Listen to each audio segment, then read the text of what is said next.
ناظرین السلام علیکم ورحمۃ اللہ وبرکاتہ۔ جیسا کہ آپ جانتے ہیں کہ قرآن مجید میں تمام مشکلات کا حل اور تمام بیماریوں کا حل موجود ہے، تو اس کے ساتھ ساتھ قرآن مجید میں ہر قسم کے کالے جادو سے نجات کا حل بھی موجود ہے۔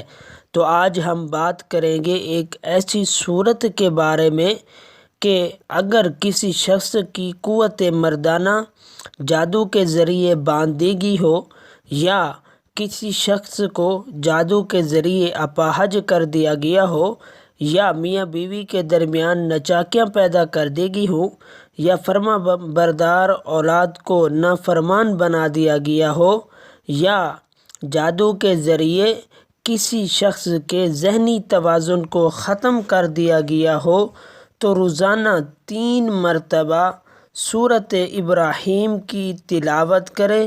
انشاءاللہ تعالی چند ہی دنوں میں وہ ہر قسم کے کالے جادو سے نجات حاصل کر لے گا۔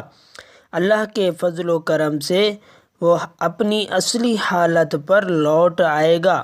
یاد رکھنا کہ یہ ہمیشہ اولیاء کرام کا معمول رہا ہے کہ اگر ان پر کوئی مصیبت آتی تھی یا ان پر کسی قسم کے جادو کیے جاتے تھے تو وہ سورۃ ابراہیم کی تلاوت کیا کرتے تھے۔ ناظرین، ہماری ویڈیو اچھی لگے تو اسے لائک اور شیئر کیجیے گا۔ مزید اس طرح کی اچھی ویڈیوز کے لیے اپنی زندگی کو سہل اور آسان بنانے کے لیے ہمارے چینل کو سبسکرائب کیجیے گا۔ ملتے ہیں اگلی ویڈیو میں، تب تک کے لیے اللہ حافظ۔